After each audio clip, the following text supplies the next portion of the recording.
I'm just kidding. Alright YouTube, so today we're doing a short guide on how to properly use Ronin melee mechanics, how to reload cancel, and how to properly activate your sword core and get the most use out of it. We're going to be showing it against Ion, who has the fastest melee animation, making it really hard to use Ronin against him during sword core, and we're going to do it against the Ronin, showing how to get that melee advantage early on. So first I'm going to be talking about reload canceling, where basically you, about halfway through your reload animation, you're going to use a block, an arc wave, or melee. And by doing so, it's going to reset your, or it's going to trade the second half of your reload animation for that damage output or damage reduction. So if you start reloading when the magazine's in the left part of your hand, it's going to restart your animation from scratch, and it's going to keep redoing your reload. That's a primary reload cancel, but you're going for a secondary one. So now we're going to watch for the magazine going from my left hand just as it's about to touch my weapon, and then I will use block. And it will cause it to, as soon as I let go of LB, it's going to spin my barrel, skipping the other part of my animation, thus making it where when I'm using other abilities during reload, instead of resetting it, it's canceling part of it out and doing it in the same amount of time, or relatively same. So I can do that now with an arc wave. That way, after about a half-second barrel spin, I can go right back to shooting, and then I can do the same thing with melee, which is a really huge game changer. So if I melee right away, as most people will, as soon as they're out of ammo, every time I melee, it's that primary reset where you have to spend another 2 seconds reloading. And now I'm going to reload and shoot. Now if I do it differently, where I melee right when it's about to connect the magazine with your weapon, you only have a half-second before you can shoot again instead of the primary 2 seconds after each melee. It's a really huge game changer, and that will help you with how you're using your sword core. So Beauregard, go ahead and melee me. So now we're going to be talking about how to melee pin someone. Basically, you have to hit them as they're starting their animation, and by doing so, you will glitch out their melee and make it where you're the only one that can land it. So Beauregard, go ahead and melee me again. Right, just keep meleeing me. Right now, he's gonna have me melee pin, and I can't reset it. So I have to wait a half second, and now I can dash forward and melee, and now I have him pinned.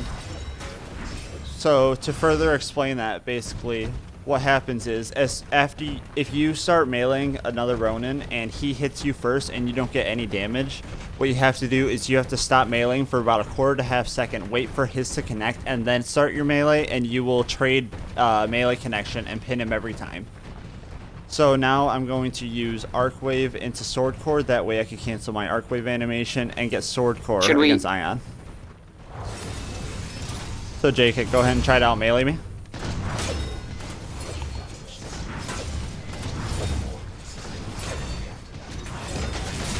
That's okay, we were out of time anyway, so I was sorry for that.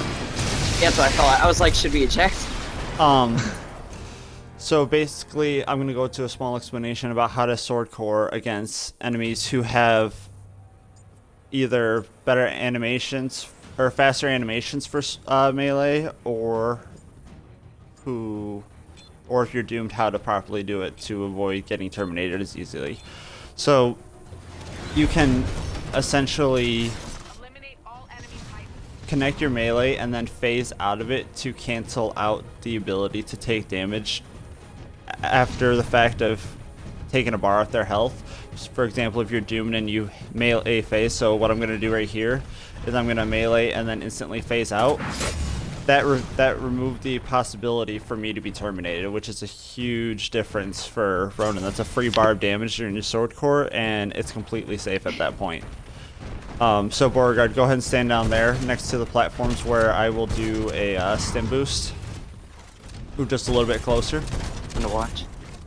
Yeah. Alright, so when you're about this distance, it's probably about 4.5 dashes or so. You can activate A and Y simultaneously, and then you could also activate your sword core at the same time to get a stim boost and while doing your sword core animation, and hit them within the first second of your sword core from like 4 dashes away.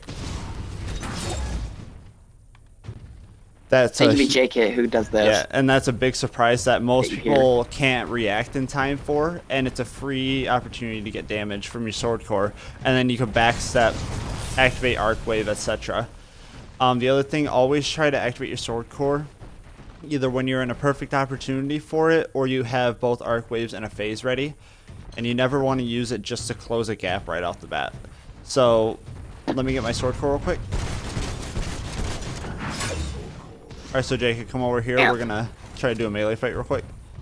So Okay. again, I'm gonna activate sword core with my arc wave animation, so it skips one of the animations to save me time, and also I can activate it from a dash away so that I'll be able to stun him without, so he'll be stunned at the start of my core for a free hit.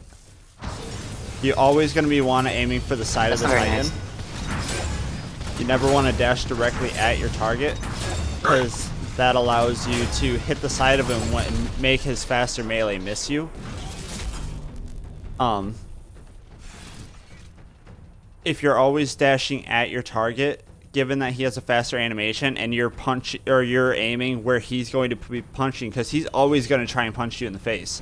But if you're dashing out of the way, his faster melee is missing because it's a smaller hitbox. So you can dash to the side, aim for his hip or his arm or something like that while he's meleeing the wrong way, and that gets rid of the fact that his melee is faster than you, and you can take advantage of that, especially during Swordcore when you always have dashes to make up for that. So you always want to be dashing diagonally left, diagonally right, and try to maneuver around where you expect him to punch so you can get that free damage. I think that wraps everything up. So if you guys enjoyed this small guide, let me know in the comments. Hopefully you guys enjoyed. If you guys have any questions, feel free to ask, and hope you enjoy. See ya.